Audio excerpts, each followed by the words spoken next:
কষ্ট মানুষের সারা জীবন থাকে না, কিন্তু কষ্টের সময় যারা দুর্ব্যবহার করে তাদের কোনো সময় ভোলা যায় না, তাদের কথা সবসময় মনে থাকে। আর সময় সময় কিন্তু অনেক কিছু দেখায় দেয়। সময় দেখা যায় না, কিন্তু সময় অনেক কিছু শিখায় দেয়। আপন মানুষ পর মানুষ চিনতে শিখায়। আর মানুষের যখন অভাব, টাকা পয়সা কম থাকে, অভাবে পড়ে, ওই সময় আপন ভাইরেও চেনা যায়।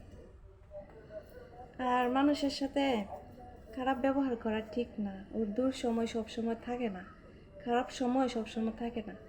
তাই মানুষে আমরা সবাই সম্মান করি।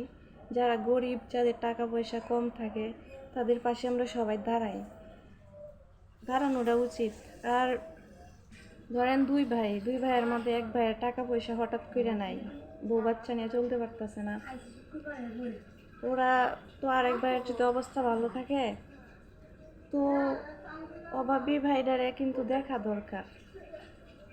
ওর যে সময় সবসময় এরকম খারাপ থাকবো এরকম না, ওর পোলাপান বউ বাচ্চা যে সবসময় খারাপ অবস্থায় থাকবো এরকম কিন্তু না। ওর বাচ্চা কাচ্চা বড় হইলে ওর অবস্থান চেঞ্জ হইতে পারে, তো এটা অনেকেই বুঝে না, অনেকে বুঝতেও চায় না।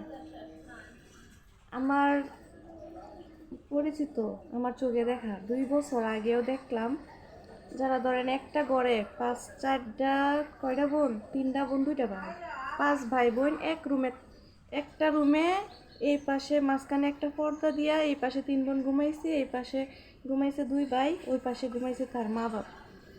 তো ওরাই কেমনে একটু বড় হওয়ার পরে যেভাবে হোক ঢাকাতে একটা নিজের টেকনিকে একটা বিজনেস দিল। বিজনেস দেওয়ার পরে আস্তে আস্তে তারা সব কিছু পরিবর্তন হয়ে গেছে।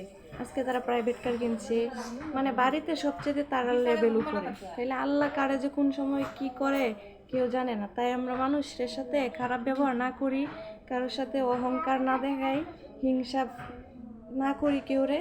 তাহলে দেখবেন এই যে ওরার কিন্তু খারাপ সময়ের কথা ঠিকই মনে আছে, যে ওই সময় তাদের সাথে খারাপ ব্যবহার কেটা করছে, ভালো ব্যবহার কেটা করছে, ওরার মাথায় ওইটা আছে।